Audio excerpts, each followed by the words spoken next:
Bonjour et bienvenue dans cette nouvelle émission dans laquelle on va essayer de répondre à une question qui paraît vraiment très basique, qui est quel est l'actif le plus sûr? Et pour ça, je vous donnerai un défi tout à l'heure. Mais avant ça, est-ce que vous savez qui est Eike Batista?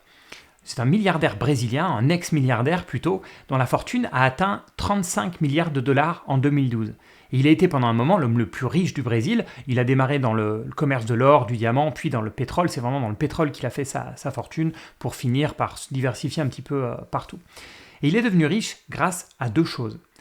Il a tout misé sur les matières premières et il s'est endetté, beaucoup endetté. Mais ce qui est fou, c'est que ces deux facteurs, c'est-à-dire le côté all-in, tout sur les matières premières, et puis l'énorme effet de levier, c'est aussi ce qui l'a ruiné. Et ça, quand on démarre l'investissement, c'est quelque chose qui n'est pas du tout instinctif. C'est que le type de portefeuille qui vous fait devenir riche ou le type d'activité qui vous fait devenir riche est souvent très différent du type de portefeuille qui va vous faire rester riche. Et justement, puisqu'on parle de rester riche, je vous lance un défi. Imaginez qu'on vous donne une grosse somme, disons 10 millions de dollars, que l'on peut vous reprendre à n'importe quel moment dans les 50 prochaines années. Dans quoi allez-vous l'investir si le but, c'est qu'elle ait gardé le maximum de valeur? Je vous rappelle, on peut vous la reprendre dans 3 mois ou dans 50 ans. Cette question, elle est très compliquée, parce qu'instinctivement, on va avoir deux types de réponses. Il y a ceux qui vont aller chercher la sécurité, mais là le problème va venir de l'inflation qui va grignoter la valeur du portefeuille, surtout sur un nombre d'années aussi important. Et puis ceux qui vont aller chercher la performance en se disant, puisqu'on investit pour 50 ans, on peut aller vers des actifs plus rentables mais plus risqués, mais le risque ici c'est bien sûr d'avoir une grosse perte juste avant d'être obligé de retirer l'argent, puisque le défi c'est de conserver le maximum de valeur tout au long des 50 ans. Alors si j'interroge des gens dans la rue, je suis sûr qu'il y en a pas mal qui vont me parler du cash, du fait de garder la somme liquide. Comme ça, elle est préservée, ou bien en fonds en euros dans une assurance vie. Mais vous connaissez le problème, on en a parlé, c'est l'inflation. Sur les 50 dernières années, une somme de 10 millions de dollars en cash a perdu 86% de sa valeur. Et si vous faites le même calcul que j'ai fait en francs puis en euros, on tombe sur le même chiffre, on tombe sur 86% de la valeur qui a disparu. Toujours en demandant dans la rue, je suis sûr que j'aurai des réponses sur l'immobilier. Oui, l'immobilier, c'est une valeur sûre, c'est la pierre, etc., etc. Mais ça, c'est avoir la mémoire un peu courte. Alors, je pourrais remonter jusqu'en 1950 parce qu'il faut savoir que l'immobilier parisien a vu sa valeur divisée par 15, oui, par 15, entre 1914 et 1950. Mais si je reviens plus récemment sur la dernière grosse crise immobilière, quand la bulle des années 80 a éclaté, l'immobilier parisien a perdu plus de 30% de sa valeur entre 1990 et 1997. Si je demande à des gens qui sont peut-être un peu plus connaisseurs dans la finance, ils vont peut-être me conseiller d'aller sur des actifs qui sont considérés comme sans risque, typiquement les obligations d'État.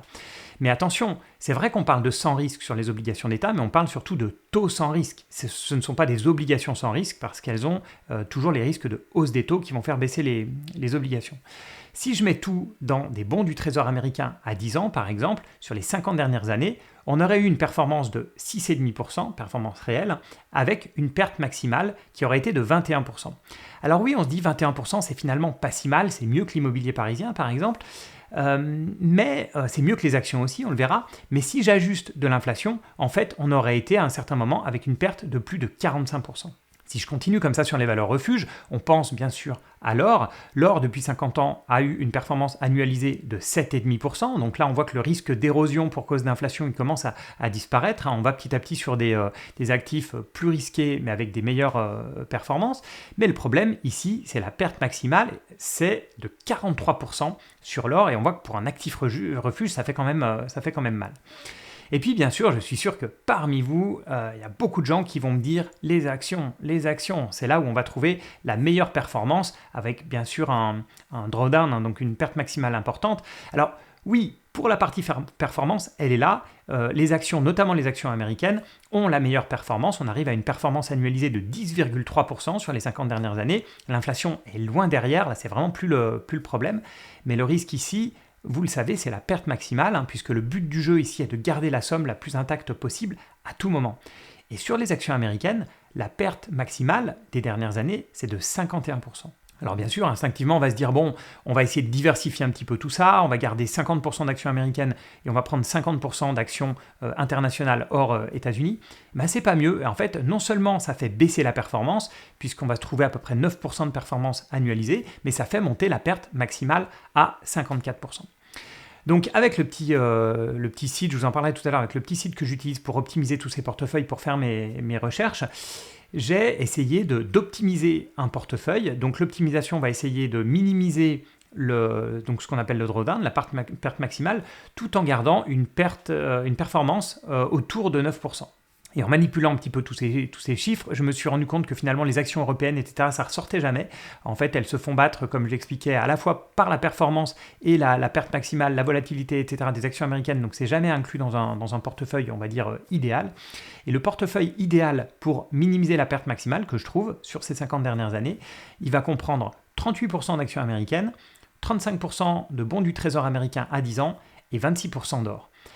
Avec ça, on va avoir un rendement de 9% qui est excellent. D'ailleurs, j'ai mis le modèle d'optimisation pour qu'il trouve un rendement de 9%, mais on a une perte maximale de 17,5%, ce qui est vraiment pas mal, toujours compte tenu du rendement de 9%. Alors, bien sûr, c'est de la triche. On ne sait pas du tout quel sera le meilleur portefeuille pour les 50 prochaines années. C'est très facile de trouver le meilleur portefeuille pour les 50 dernières années. Mais surtout, ce que je trouve intéressant de parler comme ça d'immobilier, d'or, de bons du trésor ou d'actions, c'est de se rendre compte à quel point préserver de l'argent, préserver sa fortune, c'est finalement quelque chose de relativement compliqué. Parce que soit d'un côté, on va chercher la sécurité et là, l'inflation devient le risque principal, soit on va chercher la performance et là, c'est la perte maximale. Alors, vous pouvez me dire, oui, mais qui ne sera que temporaire, qui va durer quelques mois, quelques années. Oui, mais on ne sait jamais parfois quand est-ce qu'on aura besoin de l'argent. Et donc, c'est ça qui va être le problème, cette fameuse perte maximale.